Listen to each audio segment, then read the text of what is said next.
कैसे हैं भाई लोग। हम आप लोग के लिए लेके आए हैं बिहार बोर्ड 10th के लिए ऑब्जेक्टिव क्वेश्चन। तो चलिए हम लोग बिना टाइम गंवाए क्वेश्चन को देखते हैं। सबसे पहला क्वेश्चन जो है, किसी किसी दर्पण की फोकस दूरी ऋणात्मक होता है। किसी दर्पण की फोकस दूरी ऋणात्मक होता है। 4 ऑप्शन दिए हैं। पहला ऑप्शन है समतल दर्पण, दूसरा ऑप्शन है अवतल दर्पण, तीसरा ऑप्शन है उत्तल दर्पण और डी नंबर का ऑप्शन जो है इनमें से कोई नहीं। तो दर्पण और लेंस अलग अलग होते हैं। दर्पण अलग होते हैं और लेंस अलग होते हैं। यहाँ पर जो क्या आंसर होगा, आप लोग भी अपना कमेंट कर सकते हैं कमेंट बॉक्स में। तो यहाँ पर जो आंसर होगा अवतल दर्पण, क्योंकि जब भी धनात्मक की बात होती है तो उत्तल दर्पण और ऋणात्मक की बात होती है तो अवतल दर्पण। ध्यान रखिएगा, जब धनात्मक दर्पण की बात हो या लेंस की तो उत्तल और ऋणात्मक तो अवतल। इस प्रकार से इस क्वेश्चन का ऑप्शन होगा बी। आगे बढ़ते हैं हम लोग।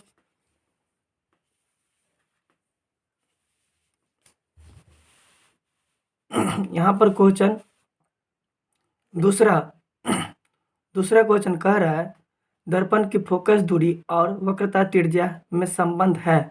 दर्पण की फोकस दूरी और वक्रता त्रिज्या में संबंध है। तो दर्पण जो होते हैं उसकी फोकस दूरी बराबर क्या होता है, तो F बराबर R/2 होता है। यहाँ पर ऑप्शन बी हो जाएगा, F बराबर R/2। इस पर सवाल भी पूछा जाता है, याद कर लीजिए। चलिए, तो इसका ऑप्शन बी हो जाएगा, इसका ऑप्शन बी हो जाएगा। अब यहाँ पर जो है क्वेश्चन तीसरा कहता है, सामान्य दृष्टि के लिए स्पष्ट दृष्टि की न्यूनतम दूरी है। सामान्य दृष्टि के लिए स्पष्ट दृष्टि की न्यूनतम दूरी है, यानी कि नज़दीक स्पष्ट देखने की न्यूनतम दूरी कम से कम कितनी पर रखकर हम किसी वस्तु को देख सकते हैं। इसमें 2 क्वेश्चन पूछा जाता है। एक पूछता है कि अधिक से अधिक कितना दूर तक हम लोग देख सकते हैं, तो उसका आंसर अनंत होता है। लेकिन यहाँ पूछा गया है सामान्य दृष्टि के लिए स्पष्ट दृष्टि की न्यूनतम दूरी है। तो स्पष्ट दृष्टि की न्यूनतम दूरी ऑप्शन ए कह रहा है 25 मीटर, ऑप्शन बी कह रहा है 25 सेंटीमीटर, ऑप्शन सी कह रहा है 25 मिलीमीटर, ऑप्शन डी कह रहा है इनमें से कोई नहीं। तो यहाँ पर जो आंसर होगा 25 सेंटीमीटर, 25 सेंटीमीटर, ऑप्शन बी। तीसरा का ऑप्शन बी हो जाएगा। चलिए अब हम चौथा क्वेश्चन दिखाते हैं। चौथा क्वेश्चन में जो लिखा हुआ है ये बच्चे द्वारा बनाया गया क्वेश्चन है, इसलिए थोड़ा सा ये हो गया, एग्जाम लिया गया था।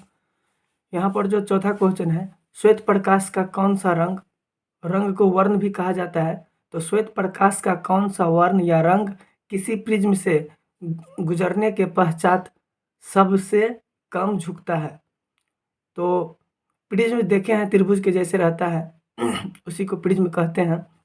जब भी प्रिज्म से श्वेत प्रकाश की किरण गुजरती है तो 7 वर्णों में, रंगों में बट जाती है, और उसका फॉर्मूला है बैजानी पीनाला। तो बैगनी रंग जो है सबसे ज़्यादा झुक जाता है और लाल सबसे कम झुकता है।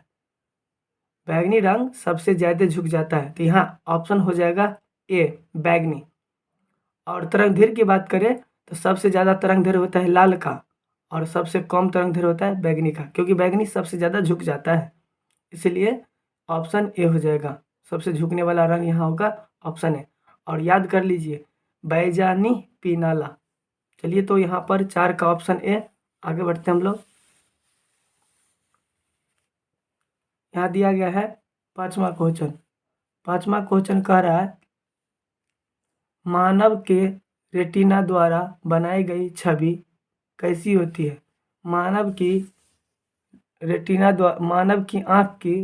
आँख की रेटिना द्वारा बनाई गई छवि कैसी होती है, माने आँख में जो रेटिना के द्वारा कैसे छवि बनती है। तो ऑप्शन ए है आभासी और सीधा। आँख में कैसे प्रतिबिंब बनता है वही पूछ रहा है। हमारे आँख में जो प्रतिबिंब बनता है किसी वस्तु का कैसा बनता है पूछ रहा है। तो ऑप्शन ए हो जाएगा आभासी और सीधा। ऑप्शन बी कह रहा है वास्तविक और उल्टा।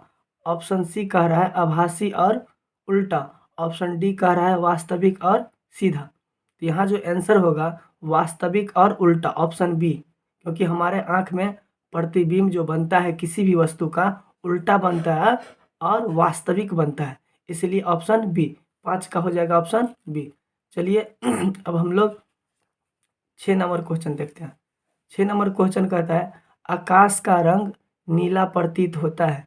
आकाश का रंग नीला प्रतीत होता है। सबको मालूम है कि आकाश नीला होता है, द स्काई इज ब्लू, हम लोग बनाते भी हैं। आकाश का रंग नीला होता है, क्यों होता है? तो ऑप्शन ए कह रहा है प्रकाश के परावर्तन के कारण। ऑप्शन बी कह रहा है प्रकाश के परिकिरणन के कारण। ऑप्शन सी कह रहा है प्रकाश के अपवर्तन के कारण। और ऑप्शन डी कह रहा है प्रकाश इनमें से कोई नहीं। ऑप्शन डी इनमें से कोई नहीं। तो कौन सा ऑप्शन होगा? यहाँ पर जो हो जाएगा ऑप्शन प्रकाश के परिकिरणन के कारण, ऑप्शन बी, क्योंकि लाइट जब आता है और परिकिरणन हो जाता है उसी कारण जो है आकाश नीला प्रतीत होता है या दिखता है, वही हो गया। तो ऑप्शन जो हो जाएगा यहाँ पर बी हो जाएगा। चलिए आगे बढ़ते हैं। आगे जो क्वेश्चन है यहाँ पर 7 नंबर, किसी दर्पण से वस्तु का प्रतिबिंब बड़ा बनता है। किस दर्पण से, यानी कौन सी दर्पण से वस्तु का प्रतिबिंब बड़ा बनता है? यहाँ पर 4 ऑप्शन है। पहला है समतल दर्पण, दूसरा है ऑप्शन बी है अवतल दर्पण, ऑप्शन सी है उत्तल दर्पण, ऑप्शन डी है इनमें से कोई नहीं। किस दर्पण से वस्तु का प्रतिबिंब बड़ा बनता है? तो यहाँ पर जो है सबको मालूम है अवतल दर्पण से किसी वस्तु का प्रतिबिंब बड़ा बनता है, इसलिए दाढ़ी बनाने के लिए अवतल दर्पण का उपयोग किया जाता है। इसे हजामती दर्पण भी कहते हैं। यहाँ पर ऑप्शन हो जाएगा 7 का बी अवतल दर्पण। चलिए अब हम क्वेश्चन 8 देखते हैं। क्वेश्चन 8 कह रहा है निम्नलिखित में कौन सा लेंस निकट दृष्टि दोष को ठीक करने के लिए उपयोग किया जाता है? निम्नलिखित में कौन सा लेंस निकट दृष्टि दोष को ठीक करने के लिए उपयोग किया जाता है? कोई आदमी नज़दीक की वस्तु को नहीं देखता है, उसके आँख में कौन सा लेंस लगाया जाएगा तो उसकी जो है वो दोष ठीक हो जाएगा? तो यहाँ पर जो होगा पहला ऑप्शन दिया है उत्तल लेंस, ऑप्शन बी है समतल लेंस, ऑप्शन सी है अवतल लेंस, ऑप्शन डी है इनमें से कोई नहीं।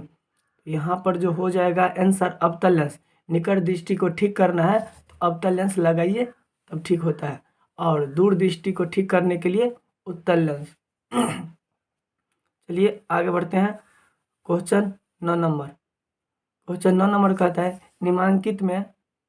निम्नांकित में कौन उपकरण विद्युत धारा की उपस्थिति दर्शाता है? निम्नांकित में कौन सी उपकरण है जो विद्युत धारा की उपस्थिति दिखाता है? यानी कि किसी भी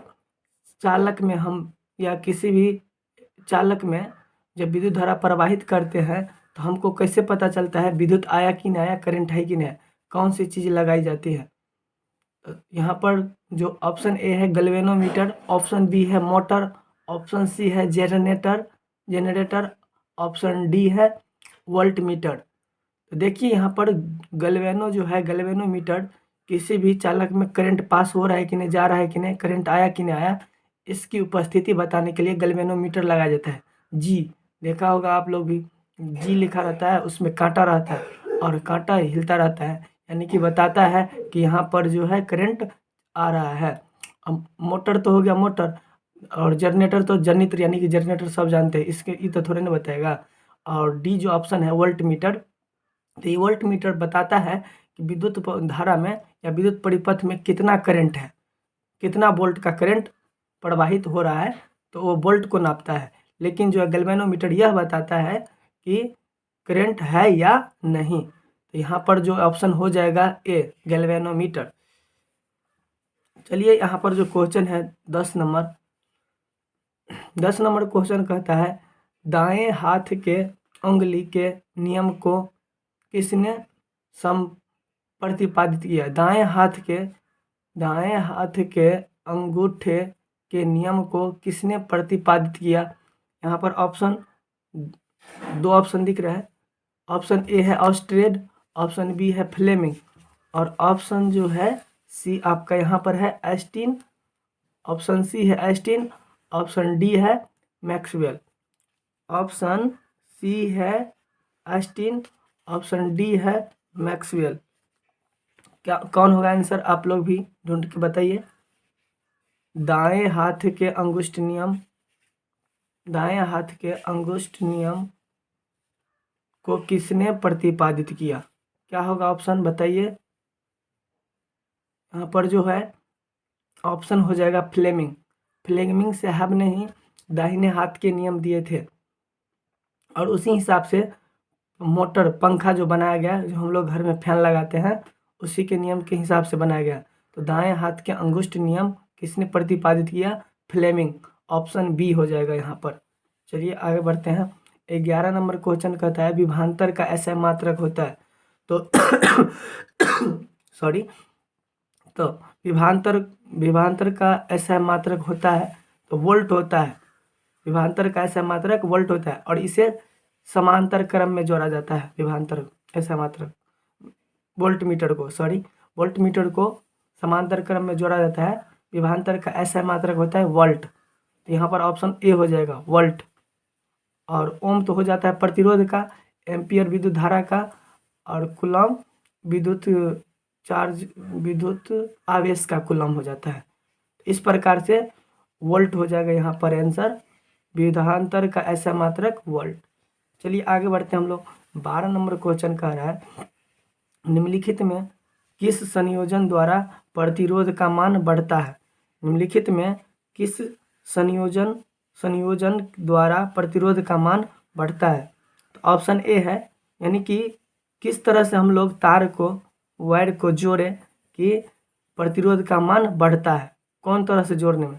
तो तार को तो दो तरह से जोड़ा जाता है। ऑप्शन ए है श्रेणी क्रम, ऑप्शन बी है समांतर क्रम, और ऑप्शन सी है श्रेणी एवं समांतर दोनों। ऑप्शन डी है इनमें से कोई नहीं। तो प्रतिरोध को बढ़ाना है तो श्रेणी क्रम में आप जोड़ दीजिए। जितना जो चुकभुकिया लाइट सब जला रहता है, पूजा वगैरह में जो लाइट जलाता है, चुकभुकिया दीपावली में, सब ये जो है श्रेणी क्रम में जोड़ा रहता है। यहाँ पर एक कनेक्शन टूटेगा तो पूरा का पूरा लाइट बंद हो जाता है। इसीलिए श्रेणी क्रम का जो होता है प्रतिरोध ज़्यादा होता है। चलिए आगे बढ़ते हैं हम लोग। तो यहाँ पर ऑप्शन 12 का ए हो जाएगा श्रेणी क्रम। 13 नंबर क्वेश्चन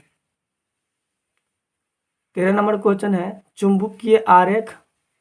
13 नंबर क्वेश्चन है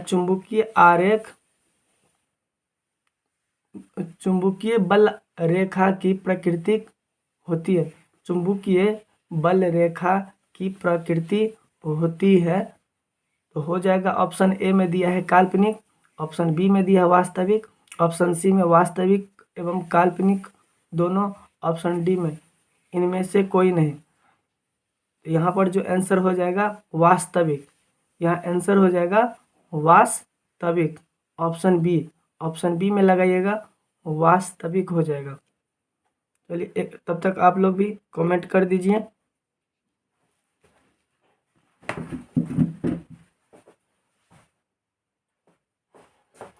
हम भी चेन लगा देते हैं, जो हो जाएगा यहाँ पर जो होगा ऑप्शन बी वास्तविक।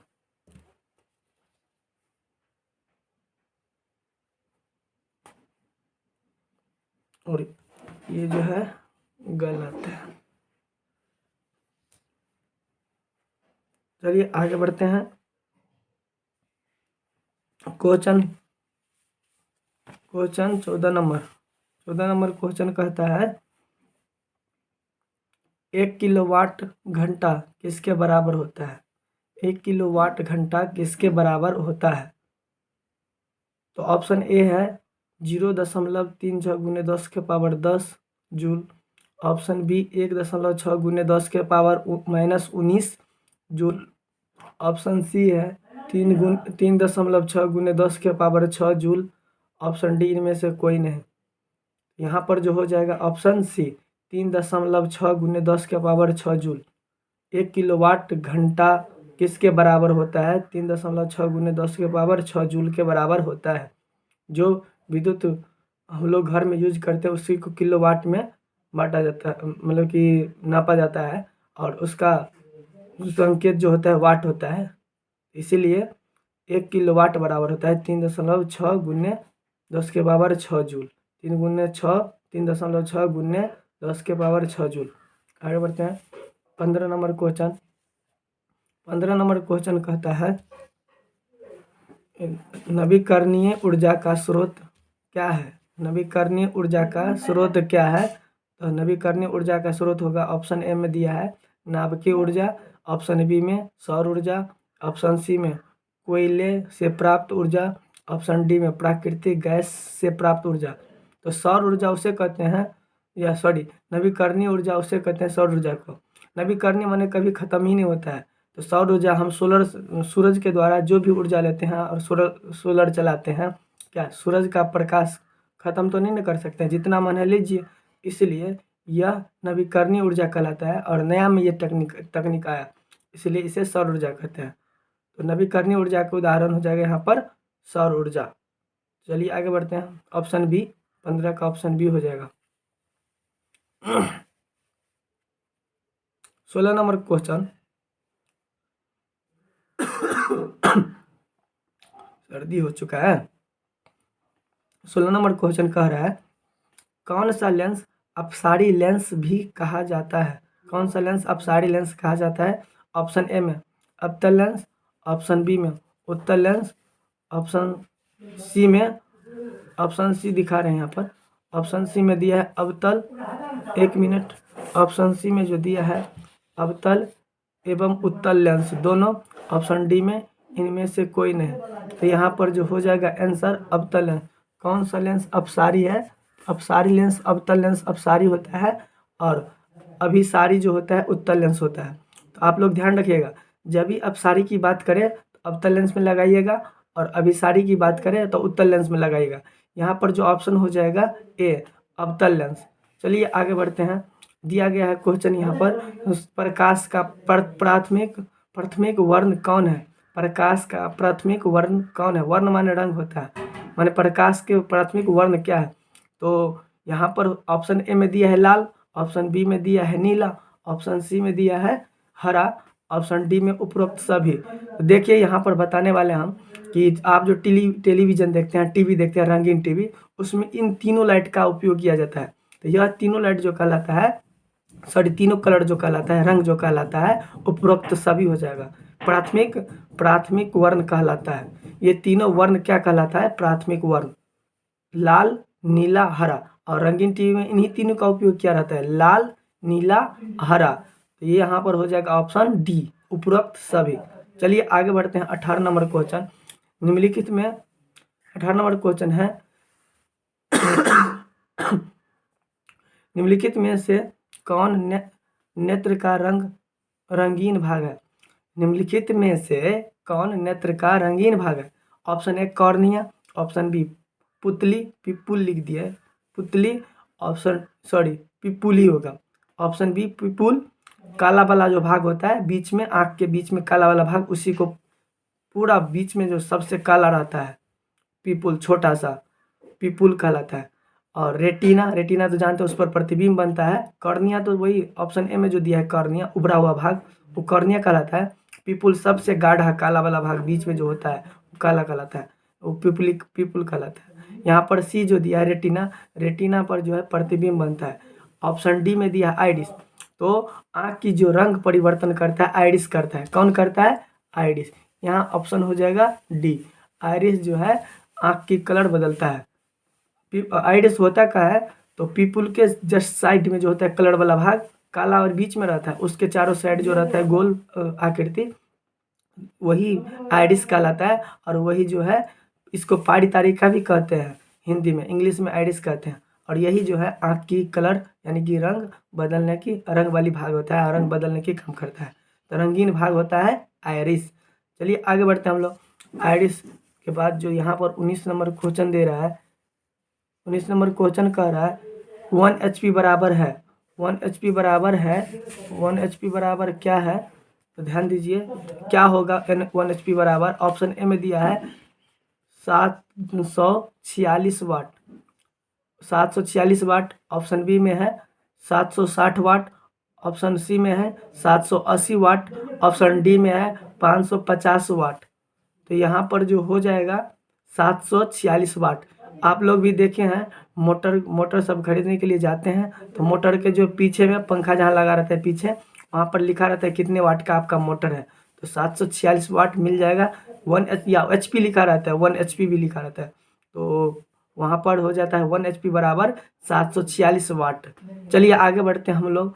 यहाँ पर 20 नंबर क्वेश्चन जो आ गया है, 20 नंबर क्वेश्चन कह रहा है विशालक शीशा यानी मैग्नीफाइंग ग्लास होता है, विशालक शीशा क्या होता है?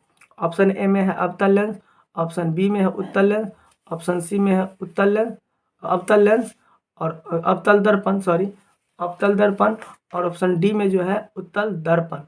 यहाँ पर ऊपर में ए बी में लेंस दिया है और सी और डी में दर्पण दिया है, तो यहाँ पर हो जाएगा आपका 20 नंबर का जो आंसर हो जाएगा उत्तल लेंस।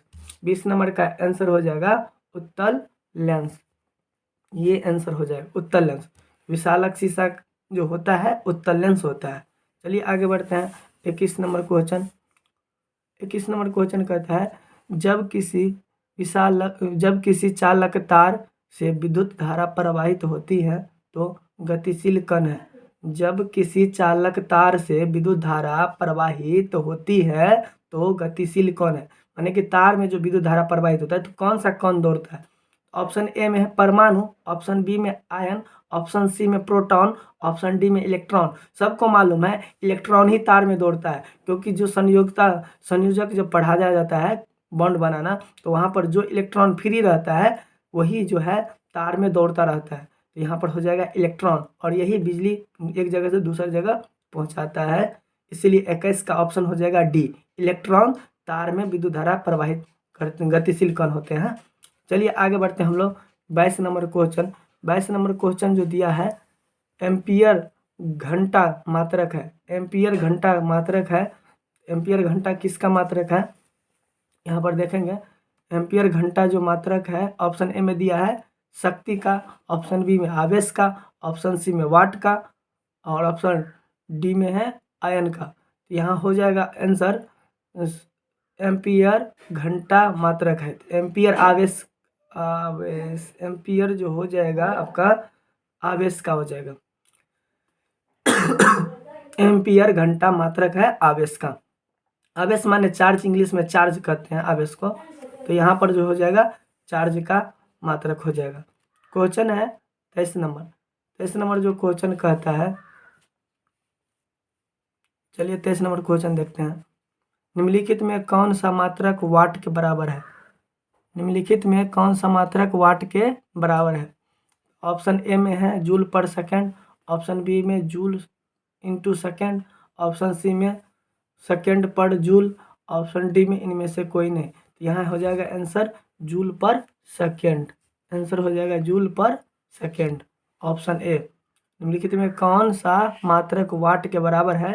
तो जूल पर सेकेंड, यही वाट के बराबर है। 24 नंबर क्वेश्चन विद्युत धारा का मात्रक है, विद्युत धारा का मात्रक है, ऑप्शन ए में एम्पियर, ऑप्शन बी में वोल्ट, ऑप्शन सी में ओम, ऑप्शन डी में वाट। विद्युत धारा का मात्रक है ए में एम्पियर, बी में वोल्ट, सी में ओम और डी में वाट। तो यहाँ हो जाएगा विद्युत धारा का एसआई मात्रक, और विद्युत धारा का मात्रक होता है एम्पियर, ए हो जाएगा आंसर। विद्युत धारा का एम्पियर, वोल्ट तो होता है पर विभवांतर का, और ओम होता है प्रतिरोध का, वाट होता है विद्युत शक्ति का। तो यहाँ पर विद्युत धारा का मात्रक हो जाएगा विद्युत शक्ति का वाट, लेकिन विद्युत धारा का एम्पियर। चलिए आगे बढ़ते हैं हम लोग। ग्लोबल वार्मिंग, ग्लोबल वार्मिंग के लिए उत्तरदायी गैस कौन सा है? ग्लोबल वार्मिंग के लिए उत्तरदायी कौन सा गैस है? माने कि ग्लोबल वार्मिंग जानते हैं आप लोग?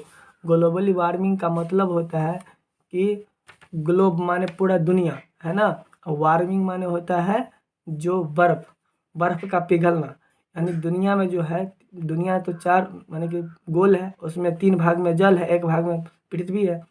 तो बर्फ़ जो है ग्लोबल ज़्यादा कार्बन डाइऑक्साइड बढ़ने से क्या होता है, ग्लोबल वार्मिंग होता है। जल पिघलने लग सकता है, बर्फ़ जो है पिघलने लगेगा, जल के रूप में आ जाएगा। गर्म से सबको मालूम है बर्फ़ पिघलना शुरू हो जाता है। तो ग्लोबल वार्मिंग का मतलब अब कि पूरे दुनिया में जो है जहाँ पर भी बर्फ़ है वो पिघलना शुरू हो जाएगा, उसी को कहते हैं ग्लोबल वार्मिंग। तो ग्लोबल वार्मिंग किसके कारण होगा, गर्मी के कारण होगा। तो यहाँ पर ऑप्शन ए दिया है O2, ऑक्सीजन तो ठंडा होता है। ऑप्शन बी NH3, ये भी नहीं होगा। और ऑप्शन सी में जो है CO2, तो CO2 गर्म लगता है। सबके नाक से जो हम लोग छोड़ते हैं, जितना भी इंसान है सब नाक से क्या छोड़ते हैं, कार्बन डाइऑक्साइड ना। तो कार्बन डाइऑक्साइड छोड़ते हैं और अपने नाक के पास हाथ रख के देखिए, गर्म लगता है। इसलिए कार्बन डाइऑक्साइड उतर जाई है ग्लोबल वार्मिंग के लिए। तो यहाँ आंसर हो जाएगा सी, कार्बन डाइऑक्साइड जो हो जाएगा ग्लोबल वार्मिंग के लिए उत्तरदायी। चलिए आगे बढ़ते हैं हम लोग। 26 नंबर क्वेश्चन, शरीर में भोजन का पाचन किस प्रकार की अभिक्रिया है। शरीर में जो भोजन पचता है, हम लोग खाना खाते हैं, वो पचता है, किस प्रकार की अभिक्रिया है। शरीर में भोजन का पाचन किस प्रकार की अभिक्रिया है। तो यहाँ पर ऑप्शन ए है उपचयन, ऑप्शन बी है संयोजन, ऑप्शन सी विस्थापन, ऑप्शन डी अपचयन। यहाँ पर होता है ऑप्शन ए, शरीर में भोजन का पचना ऑक्सीकरण कहलाता है, क्योंकि हम लोग ऑक्सीजन लेने के बाद ही, सबको मालूम है हम लोग ऑक्सीजन लेते हैं, कार्बन डाइऑक्साइड छोड़ते हैं। तो ऑक्सीजन लेते हैं और ऑक्सीकरण हुआ, ऑक्सीकरण का दूसरा नाम जो है उपचयन है। चलिए तो यहाँ आंसर हो जाएगा ए, उपचयन। शरीर में भोजन का पचना या उपचयन कहलाएगा या ऑक्सीकरण। क्वेश्चन है कि काली चूना पर जब जल डाला जाता है तब अभिक्रिया होती है। काली चूना पर जब जल डाला जाता है, सबको मालूम है, हम लोग दीपावली के समय घर की पुताई करते हैं चूना से।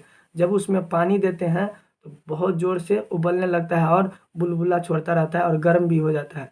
इसीलिए काली चूना पर जब जल डाला जाता है तब अभिक्रिया होती है। ऑप्शन ए में है ऊष्माक्षेपी, ऑप्शन बी में ऊष्माशोषी, ऑप्शन सी में विस्फोटक, ऑप्शन डी में इनमें से कोई नहीं। यहाँ हो जाएगा ऑप्शन ए, ऊष्माक्षेपी। ऊष्माक्षेपी वह अभिक्रिया होता है जब हम गर्म, जैसे जिसमें से गर्मी निकलता है, ऊष्मा निकलता है, उसको कहेंगे ऊष्माक्षेपी। जो अभिक्रिया होता है और ठंडा लग जाता है, ठंडा हो जाता है, अभिक्रिया होने पर उसको जब छुएंगे तो हमको ठंडा महसूस होगा, तो वह कहलाएगा ऊष्माशोषी। लेकिन अभिक्रिया होगा और गर्म महसूस होगा, छुएंगे और गर्म महसूस होगा, तो वह कहलाएगा ऊष्माक्षेपी। तो कली चूना पर जब जल डाला जाता है उस बाल्टीन में, तो वो तभी गर्म लगता रहता है अभिक्रिया होने पर, तो वह अभिक्रिया कहलाता है ऊष्माक्षेपी। तो कली चूना पर जब जल डालते हैं तब अभिक्रिया होता है ऊष्माक्षेपी। यहाँ आंसर ए हो जाएगा, ऊष्माक्षेपी। चलिए आगे बढ़ते हैं हम लोग। निम्नलिखित में कौन सबसे अधिक अभिक्रियाशील है। निम्नलिखित में कौन सबसे अधिक अभिक्रियाशील है। ऑप्शन यहाँ है, ऑप्शन ए है Cu, ऑप्शन बी है Hg, ऑप्शन सी है Ag, ऑप्शन डी है Au। निम्नलिखित में कौन सबसे अधिक अभिक्रियाशील है। ऑप्शन ए में Cu, ऑप्शन बी में Hg, ऑप्शन सी में Ag, ऑप्शन डी में Au। तो चलिए हम सबका पहले नाम बताएंगे। Cu को कहते हैं कॉपर, कॉपर माने Cu। ऑप्शन बी जो है Hg, ये होता है पारा, पारा का Hg होता है। पारा मतलब थर्मामीटर में जो रहता है उसी को पारा कहते हैं, जो कमरे के ताप पर द्रव अवस्था में पाया जाता है। ये क्वेश्चन भी पूछा जाता है।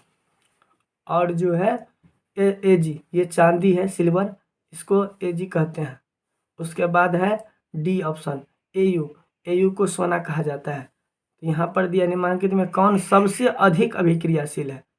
सबसे अधिक तो पोरेन है, जल्दी अभिक्रिया कर जाता है, तो यहाँ आंसर हो जाएगा Hg, option number B.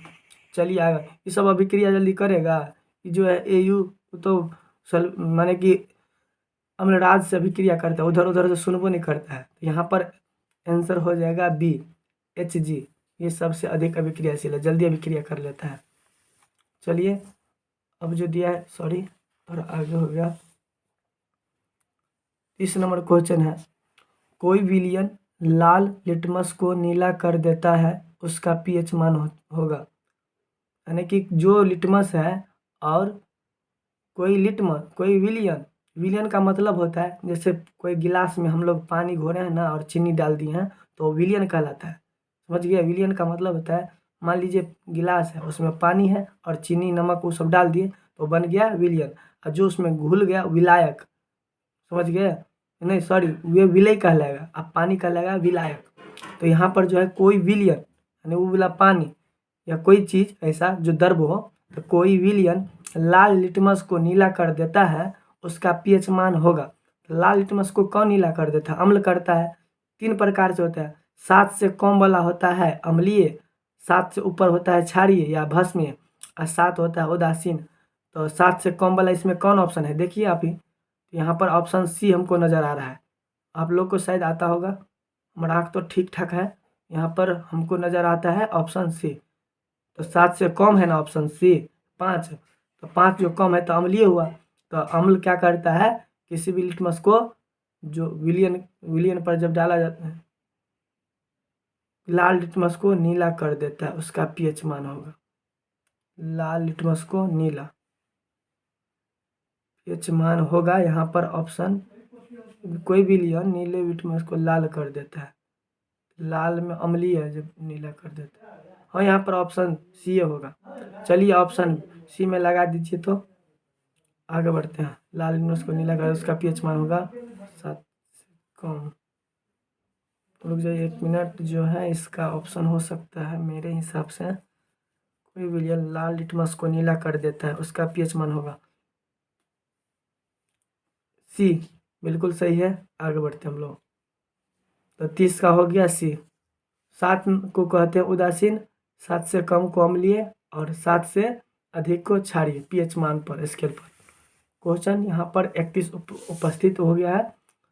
31 number question कहता है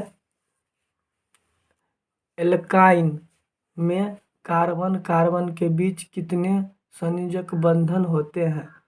एल्काइन, एल्काइन मालूम है, एल्कीन, एल्काइन, एल्केन 3 गो होता है। एगो होता है एल्केन, एगो होता है एल्कीन, एगो होता है एल्काइन। तो यहाँ पर जो होता है 3 होता है एल्काइन। एल्काइन का जो सूत्र होता है CnH2n-2, सबको मालूम होगा। एल्काइन में कार्बन कार्बन के बीच जो होता है 3 बंधन होते हैं। क्या बंधन होते हैं? 3। यहाँ पर ऑप्शन सी देखिए आप, कार्बन कार्बन के बीच में जो होता है सी, ये जो है गलत है, गलत है। एल्काइन में कार्बन कार्बन के बीच सहसंयोजक बंधन होते हैं 3। ऑप्शन हो जाएगा 31 का सी। एल्काइन में याद रखिएगा हमेशा एल्काइन में 3 होता है, एल्काइन में हमेशा याद रखिएगा 3। चलिए आगे बढ़ते हैं। ग्लूकोज का आणविक सूत्र क्या है? सबको मालूम होगा, बचपने से पढ़ाया जाता है ग्लूकोज का आणविक सूत्र। तो ग्लूकोज का आणविक सूत्र होता है, ऑप्शन ए में है C6H12O6, ऑप्शन बी में CH3COOH, ऑप्शन सी में CH3CHO, ऑप्शन डी यहाँ पर हो जाएगा, ऑप्शन डी में जो है CHCl3, ऑप्शन ओ हो जाएगा C6H12O6। ग्लूकोज का सूत्र सभी आदमी याद रख लीजिए, C6H12O6। उसके बाद जो है 33 नंबर क्वेश्चन उच्चवासीय अम्लों के सोडियम लवण कहलाते हैं। उच्चवासीय अम्लों के सोडियम लवण कहलाते हैं, तो क्या कहलाएगा? चलिए इसको हम बढ़िया से बताते हैं आप लोग को। 2 नंबरिया के हिसाब 2 नंबर में पूछेगा वहाँ पर। यहाँ पर देखिए साबुन और अपमार्जक दोनों को क्लियर किया गया है। पहले हम साबुन के बारे में बताते हैं, है ना ऑप्शन, उच्चवासीय अम्लों को क्या कहते हैं, उसका जवाब हम बाद में देंगे। पहले ये आप लोग उतार लीजिएगा, 2 नंबर पूछ सकता है, इसी से रिलेटेड क्वेश्चन है। तो साबुन किसे पहले कहते हैं? साबुन जो कहते हैं, साबुन को इंग्लिश में सोप कहते हैं, SOAP, सोप माने साबुन। तो साबुन को जो कहा जाता है पोटेशियम, पोटेशियम का संकेत के, या सोडियम, सोडियम का संकेत Na, पोटेशियम या सोडियम वाला लंबी श्रृंखला को साबुन कहते हैं। पोटेशियम या सोडियम वाला लंबी श्रृंखला को साबुन कहते हैं। यहाँ पर साबुन का सूत्र है, यहाँ पर जो है आप पोटेशियम जोड़ दीजिए या सोडियम जोड़ दीजिए, ये जो श्रृंखला लंबी श्रृंखला है यह कहलाएगा, क्या कहलाएगा, साबुन कहलाएगा। तो क्या क्या जोड़ सकते हैं, ऐड कर सकते हैं, या तो पोटेशियम या नहीं तो सोडियम। पोटेशियम सोडियम जोड़ेंगे तो क्या कहलाएगा, साबुन कहलाएगा। अब यहाँ पर देखिए उच्च वाष्य अम्लों के सोडियम लवण कहलाते हैं। तो सोडियम इसी में ना है, सोडियम कौन में है, साबुन में। इस तरह से इसका आंसर हो जाएगा यहाँ पर साबुन, यहाँ पर जो इसका आंसर हो जाएगा साबुन। उच्च वाष्य अम्लों के लवण को क्या कहते हैं, तो सोडियम जब ये सेट कर दिया या पोटेशियम तो वो बन जाएगा साबुन बन जाएगा। ये परिभाषा हुआ, लिख लीजिए ये पूरा। अब बात यहाँ पर अपमार्जक भी सिखा देते हैं हम। अपमार्जक किसे कहते हैं, अपमार्जक में जो रहेगा लिखा हुआ अमोनिया, सोडियम या पोटेशियम के जगह पर लिखा रहेगा अमोनिया या सल्फेट वाले लंबी श्रृंखला को अपमार्जक कहते हैं। ये परिभाषा भी हो गया अपमार्जक का। अमोनिया या सल्फेट वाले लंबी श्रृंखला को अपमार्जक कहते हैं। साबुन में रहेगा पोटेशियम या सोडियम, इसमें रहेगा अमोनिया या सल्फेट वाला लंबी श्रृंखला। तो ध्यान रखिएगा ये दोनों बात। अपमार्जक में अमोनिया या सल्फेट, उसे हम अपमार्जक कहते हैं लंबी श्रृंखला वाला को। और इसका जो ये है यहाँ पर फॉर्मूला है, इसको लिख लीजिए। इस तरह से जो है अपमार्जक होता है। तो यहाँ पर जो ऑप्शन हो, ये 2 नंबर में पूछता है। साबुन अपमार्जक में अंतर जरूर याद कर लीजिएगा, ये बार बार पूछा जाता है। यहाँ पर हो जाएगा आपका साबुन। चलिए सोडियम है इसलिए हो जाएगा साबुन। क्लियर में समझा दिए हैं, ध्यान रखिएगा। आगे जो क्वेश्चन है -CHO, कौन सी ग्रुप की है, कौन सी समूह की है। -CHO जो है आपका ऑप्शन ए में दिया है एल्डिहाइड, ऑप्शन बी में है एल्कोहल, ऑप्शन सी में जो है दिखा रहे हैं कीटोन, ऑप्शन डी में इनमें से कोई नहीं। यहाँ पर देखिए ऑप्शन ए में है एल्डिहाइड, तो CHO ग्रुप है एल्डिहाइड का, तो एल्डिहाइड हो जाएगा यहाँ का ऑप्शन 34 का ए हो जाएगा एल्डिहाइड। अल्कोहल भी समझाइए देते हैं, OH अल्कोहल ग्रुप का है, OH लगा रहेगा तो अल्कोहल ग्रुप का। कीटोन जो है CO ग्रुप का, CO ग्रुप का कीटोन हो गया डबल बॉन्ड। यहाँ पर जो है इनमें से कोई नहीं, तो इसका कोई जवाब नहीं। तो ऑप्शन जो है 34 का ऑप्शन ए हो जाएगा CHO एल्डिहाइड ग्रुप। याद रखिएगा ग्रुप माने समूह, CHO जो है एल्डिहाइड समूह का है या ग्रुप का है। आगे बढ़ते हैं। 5 में दिखाया गया है आवर्त सारणी के किस आवर्त में बाएं से दाएं जाने पर तत्व की परमाणु त्रिज्या क्या होती है, मतलब तो आवर्त सारणी सबको मालूम है। सबसे पहले तो है आधुनिक आवर्त सारणी जो बना है यहाँ पर मैक्सवेल ने मोसले ने बनाया है। आधुनिक आवर्त सारणी के बारे में पूछे, मेंडलीव बनाया। मेंडलीव का जो है परमाणु द्रव्यमान के आधार पर था, तो उतना नहीं चल पाया लेकिन ठीक ठाक रहा। उसके बाद जो चला मोसले साहब जो दिए, तो मोसले साहब का आवर्त सारणी जो है आधुनिक आवर्त सारणी कहलाते हैं और उन्हीं के आधार पर पढ़ते हैं, जिसमें जो है तत्वों को परमाणु संख्या के आधार पर सजाया गया है। तो इसमें क्वेश्चन है आवर्त सारणी के किसी आवर्त में बाएं से दाएं जाने पर तत्वों की परमाणु त्रिज्या क्या होगा। ऑप्शन ए में है घटती है, ऑप्शन बी में पहले घटती है और पुनः बढ़ जाती है, सी में है अपरिवर्तित रहती है, ऑप्शन डी में है बढ़ती है। यहाँ पर जो हो जाएगा कि आवर्त सारणी में बाएं से दाएं जाने पर तत्वों की परमाणु त्रिज्या घटती है, हो जाएगा आंसर यहाँ पर ए, घटती है, ऑप्शन ए हो जाएगा। बाएं से दाएं जाने पर परमाणु त्रिज्या घटती है, याद रखिएगा। इससे रिलेटेड और क्वेश्चन पूछा जाता है। चलिए यहाँ पर जो है 36 नंबर क्वेश्चन आ चुका है। 36 नंबर क्वेश्चन कह रहा है निम्नलिखित तत्वों को उनके अधातु गुण के अनुसार बढ़ते क्रम में सजाइए। नीचे जो तत्व निम्नलिखित मान होता है नीचे, निम्नलिखित का मतलब होता है नीचे। निम्नलिखित जो तत्व है, नीचे जो तत्व लिखा है, इनको अधातु गुण के आधार पर बढ़ते क्रम में सजाए। बढ़ते क्रम का मतलब पहले 1 नंबर पावर वाला, 2 पावर वाला, 3 पावर वाला, बढ़ते क्रम में सजाए। तो यहाँ हो जाएगा आपका ऑप्शन ए में जो दिया है ए, ऑप्शन बी, ऑप्शन सी और ऑप्शन डी। ऑप्शन ए हो जाएगा। यहाँ पर तत्वों को जो है अधातु गुण के आधार पर जो है सजाया गया है। तो यहाँ पर पहले हो जाएगा फ्लोरीन हो जाएगा एफ से, ओ से जो है ऑक्सीजन, सी से कार्बन, बी से सॉरी यहाँ पर जो होगा, हाँ ठीक है, उसके बाद हो जाएगा बेरिलियम और एल से लिथियम, बेरिलियम और लिथियम ऑप्शन ए कहलाएगा। तो माने कि ऑप्शन ए होगा यहाँ का आंसर। आगे बढ़ते हैं हम लोग। आगे जो दिया है क्वेश्चन, सिलिकॉन क्या है। आगे क्वेश्चन है सिलिकॉन क्या है। चलिए दिखाते हैं। सिलिकॉन ऑप्शन ए में जो सिलिकॉन का संकेत होता है एस आई से सिलिकॉन। तो सिलिकॉन क्या है, सिलिकॉन है ऑप्शन ए में कह रहा है धातु, ऑप्शन बी में कह रहा है उपधातु। सिलिकॉन क्या है, थोड़ा आगे करना पड़ेगा। ऑप्शन ए में धातु, ऑप्शन बी में अधातु, ऑप्शन सी में उपधातु, ऑप्शन डी में इनमें से कोई नहीं। तो सिलिकॉन जो है, सिलिकॉन आपका जो होगा यहाँ पर उपधातु। देख लीजिएगा आवर्त सारणी में सिलिकॉन कहलाता है उपधातु। यहाँ पर सी नंबर ऑप्शन होगा। आगे बढ़ते हैं। निम्नलिखित में कौन विद्युत धनात्मक तत्व है। तो आप जानते हैं तत्व जो होता है ऋणात्मक होता है, अधातु ऋणात्मक होता है और धातु धनात्मक होता है। समझ गए। अधातु ऋणात्मक, ऋणात्मक किसे कहते हैं, जो तत्व लेता है सिर्फ इलेक्ट्रॉन लेके अपना माने कि कक्षा पूरा करता है, तो वह कहलाता है ऑर्बिट पूरा करता है, यानी कक्षा। ऑर्बिट माने कक्षा। जो तत्व जो है इलेक्ट्रॉन लेके अपना ऑर्बिट पूरा करता है वह कहलाता है ऋणात्मक। और जो तत्व देता है, यानी धनिक आदमी ने किसी को देता है, वह कहलाता है धनात्मक तत्व। तो यहाँ पर जो है अधातु अक्सर ऋणात्मक होता है और धातु हमेशा धनात्मक होता है। तो ऑप्शन ए में कार्बन है, तो कार्बन तो अधातु है, तो यह नहीं होगा धनात्मक। ऑप्शन बी क्लोरीन, ये भी जो है अधातु के श्रेणी में चला गया, ये भी नहीं होगा धनात्मक, ये सब ऋणात्मक हो जाएगा। और सोडियम आ गया, सोडियम जो आपका है धनात्मक है, तो यहाँ आंसर हो जाएगा सी सोडियम।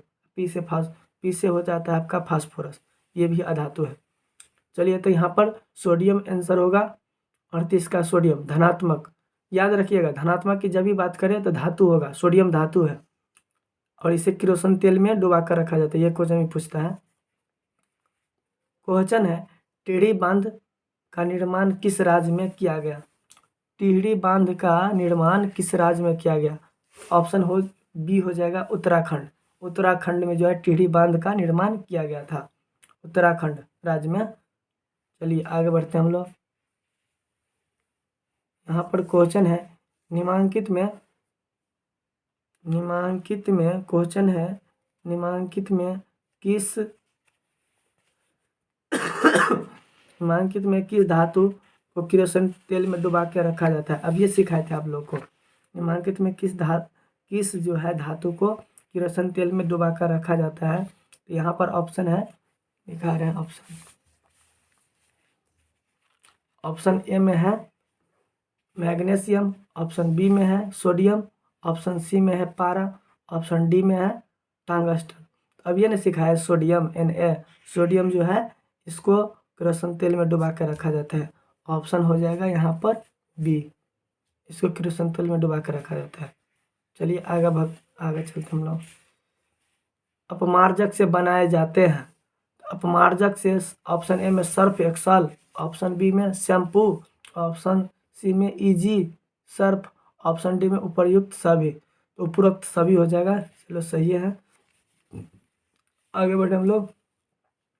सौर सेल में किसका उपयोग होता है। सौर सेल का मतलब होता है कि सोलर वाला, सोलर में है ना, सोलर आ सेल माने होती है बैटरी। तो सौर वाला सेल में कथी का उपयोग होता है। तो यहाँ पर जो होगा ऑप्शन ए में प्लास्टिक का काम होता है, ऑप्शन बी में सिलिकॉन, ऑप्शन सी में यूरेनियम, ऑप्शन डी में प्लूटोनियम। यहाँ पर जो आंसर हो जाएगा सिलिकॉन। सौर सेल में किसका उपयोग होता है, तो सिलिकॉन का उपयोग होता है, ऑप्शन बी। चलिए आगे बढ़ते हैं। निम्नलिखित में से किसका उपयोग खाना बनाने वाले ईंधन में नहीं होता है। निम्नलिखित में किसका उपयोग खाना बनाने वाले ईंधन में नहीं होता है। ऑप्शन ए है CNG, ऑप्शन बी है LPG, ऑप्शन सी है बायोगैस, ऑप्शन डी है कोयला। यहाँ पर जो होगा आपका आंसर CNG होगा। CNG का उपयोग जो होता है प्राकृतिक नेचुरल गैस इसको हिंदी में कहते हैं, सीएनजी को प्राकृतिक नेचुरल गैस। तो ये जो होता है खाना बनाने में उपयोग नहीं होता है। एलपीजी का तो सबको मालूम है, हर घर में अभी होता होगा उपयोग। बायोगैस किसे कहते हैं? तो बायोगैस जो गोबर सबसे जो बनाया जाता है ना, कचरा सबसे जो गैस से खाना बनाया जाता है उसे बायोगैस कहते हैं। कोयला तो सब जानते हैं। सीएनजी से कोई भी सुने खाना बना है नहीं ना, इसीलिए सीएनजी होगा। इसका पूरा नाम है प्राकृतिक नेचुरल गैस।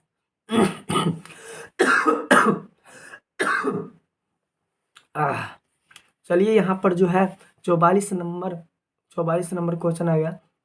44 नंबर क्वेश्चन है 2Cu + O2। 2Cu यानी कि दूगो कॉपर दूगो ऑक्सीजन मिलके बनाता है 2CuO, यानी दूगो कॉपरिक ऑक्साइड। इसका नाम है कॉपरिक ऑक्साइड बनाता है। दूगो कॉपर और दूगो O2 मिलके जो बनाता है 2CuO, तो 2 कॉपरिक ऑक्साइड कहलाएगा। वो ऑक्सीजन से अभिक्रिया हो इसीलिए ऑक्साइड कहलाएगा। तो यह कौन सी अभिक्रिया कहलाएगा? ऑक्सीकरण, ऑप्शन बी में अपघटन, ऑप्शन सी में उदासीनीकरण, ऑप्शन डी में विस्थापन। तो महाराज जब ये ऑक्सीजन देख लिए तो ऑक्सीकरण है ना होगा, तो यहाँ ऑप्शन ए हो जाएगा। जब ये ऑक्सीजन देख लिए तो हो जाएगा ऑक्सीकरण। और हाइड्रोजन को देख लीजिएगा तो लगा दीजिएगा अवकरण। तो यहाँ पर यह अभिक्रिया कहलाएगा ऑक्सीकरण अभिक्रिया। चलिए आगे बढ़ते हैं। 45 नंबर क्वेश्चन है निम्नलिखित में कौन सा समीकरण संतुलित नहीं है? निम्नलिखित में कौन सा समीकरण संतुलित नहीं है? ऑप्शन ए में है H2 + Cl2। तो संतुलित असंतुलित, यानी कि संतुलित का मतलब होता है तीर से बायां बगल भी जितना तत्व है, जैसे दोनों दू है, इधर भी दोनों बराबर होना चाहिए। तो देखिए H2 अंदर दू है इधर, Cl2 भी दू है, तो यहाँ पर 2HCl। और जो यहाँ पर दू लगाया जाता है ये दोनों के लिए है। ये जो दू है एकरो हिस्सा है, इनमें एकरो हिस्सा है। यहाँ पर पर्सनल यहाँ पर लगा रहेगा तो पर्सनल, इकर पर्सनल है, ये पर्सनल, लेकिन ये जो दू है ये दोनों के लिए। तो चलिए दूगो हाइड्रोजन तो दूगो हाइड्रोजन, दूगो क्लोरीन तो दू, ये तो संतुलित है। यहाँ पर ये देखिए दिया है PbNO3 का होल ट्वाइस, इसको पढ़ा जाता है PbNO3 का होल ट्वाइस। तो यहाँ पर जो देखिए तीर के बाद देखिए इधर मिलाते हैं सब तत्व तो बराबर है कि नहीं, तो Pb अकेले इकट्ठा है, तो Pb इकट्ठा है, चलो ठीक है। यहाँ पर ऑक्सीजन 3 गो, दू जो है दोनों के लिए है। ऑक्सीजन 3 गो और 2 गो, 3 दूना गुना हो जाएगा, 3 दूना 6 गो, तो जोड़ते हैं 2 2 4 1 5 गो है। यहाँ तो नहीं मिल रहा है, 6 गो ऑक्सीजन है, यहाँ दिया है 5 गो, तो यह वाला आंसर होगा। यह असंतुलित, संतुलित नहीं है, मतलब असंतुलित है, संतुलित नहीं है, ऑप्शन बी हो जाएगा। चलिए सी फिर चेक करते हैं। यहाँ पर दू तो हेबे आकर हमरो से दे दिया, तो 4 गो हाइड्रोजन, देखते हैं 4 गो हाइड्रोजन और 2 गो ऑक्सीजन, तो ये वाला तकरो ना है 2 गो ऑक्सीजन, ये तकर पर्सनल, तो 2 गो ऑक्सीजन भी हो गया, तो ये भी संतुलित है। 2 गो पोटेशियम के को पोटेशियम कहता है, 2 गो पोटेशियम इधर भी, 2 गो पोटेशियम, चलिए ठीक है। क्लोरीन 2 गो, ये वाला तकरो ना है, तो क्लोरीन है, 2 गो एकरो मिल गया, प्लस 3 ऑक्सीजन 6 गो है, 3 दूना 6 गो ऑक्सीजन, 3 दूना 6 गो ऑक्सीजन, ये भी संतुलित है। मतलब यहाँ हो जाएगा ऑप्शन बी। 45 का हो जाएगा कौन संतुलित नहीं है, तो ऑप्शन बी। सिखा भी दिए हम कैसे ढूंढा जाता है संतुलित असंतुलित। चलिए आगे बढ़ते हैं, हम लोग 46 के पास। उदासीन विलयन का पीएच मान होता है, दिल से पढ़िए, दिल से मेहनत कीजिए, है ना। गवर्नमेंट जो है ना हमेशा चाहता है कि बच्चा अच्छा से निकले, लेकिन आप लोग मेहनत नहीं करते हैं, इसलिए ऐसे पढ़िए कि लगे उनको भी यहाँ की जो बच्चा है ध्यान देता है पढ़ने में। चलिए यहाँ पर ऑप्शन उदासीन विलयन का पीएच मान होता है, ऑप्शन ए में है 7, ऑप्शन बी में है 8, ऑप्शन सी में 6, ऑप्शन डी में 14। तो उदासीन विलयन का सबको मालूम है पीएच मान 7 होता है। जब ये उदासीन की बात करेगा तो 7, अम्लीय की बात करेगा तो 7 से नीचे वाला, और क्षारीय या भस्मी की बात करेगा तो 7 से ऊपर वाला, तो यहाँ पर हो जाएगा उदासीन 7। आगे बढ़ते हैं। निम्नलिखित में कौन दुर्बल अम्ल है? निम्नलिखित में कौन दुर्बल अम्ल है? ऑप्शन ए में दिया है HNO3, ऑप्शन बी में है HCl हाइड्रोक्लोरिक अम्ल जो हमारे पेट में है, ऑप्शन सी में है CH3COOH और ऑप्शन डी में है H2SO4। तो ई में जो है ई जो है अम्ल सबसे खतरनाक है, ई नहीं होगा। हमारे बुआ लगा दिया है, मैं खैर कोनो बात नहीं, मिस्टेक हुआ होगा। चलिए यहाँ पर जो हो जाएगा ये और यहाँ पर जो निम्नलिखित में कौन दुर्बल अम्ल है, तो ऑप्शन ए भी नहीं होगा, ऑप्शन बी नहीं होगा, ये कहीं हटे है, तो दुर्बल हो जाएगा यहाँ पर ऑप्शन सी CH3COOH एसिटिक, इसका नाम है एसिटिक अम्ल। ये जो है दुर्बल होता है, उतना हार्ड नहीं होता है एसिटिक अम्ल। अचार सब में जो रहता है एसिटिक अम्ल, तो वो दुर्बल थोड़े ना, हार्ड थोड़े ना होता है, नॉर्मल होता है, तब ना हम लोग खाते हैं। और H2SO4 सबसे हार्ड होता है। सबसे हार्ड वाला अम्ल की बात करेंगे तो H2SO4, और सबसे कमज़ोर वाला अम्ल की यानी दुर्बल तो CH3COOH। ध्यान रखिएगा, ई वाला ऑप्शन सी सी ऑप्शन होगा। चलिए सबसे दुर्बल अम्ल और सबसे ज़्यादा ताकत वाला तो H2SO4 हाइड्रो सल्फ्यूरिक अम्ल भी इसका नाम है। चलिए आगे बढ़ते हैं। क्रोयोलाइट एस्क है, क्रोयोलाइट एस्क है। ऑप्शन ए में है तांबा, ऑप्शन बी में है लोहा, ऑप्शन सी में है मैग्नीशियम, ऑप्शन डी में है एल्युमिनियम। तो क्रायोलाइट जो है एल्युमिनियम का एस्क है, क्रायोलाइट एल्युमिनियम का अयस्क है। चलिए यहाँ पर जो है आगे हम लोग आगे, यहाँ पर क्वेश्चन है पोटेशियम, पोटेशियम की परमाणु संख्या है। पोटेशियम की परमाणु संख्या क्या है, सबको मालूम है 19, संकेत के परमाणु संख्या 19। आगे बढ़ते हैं।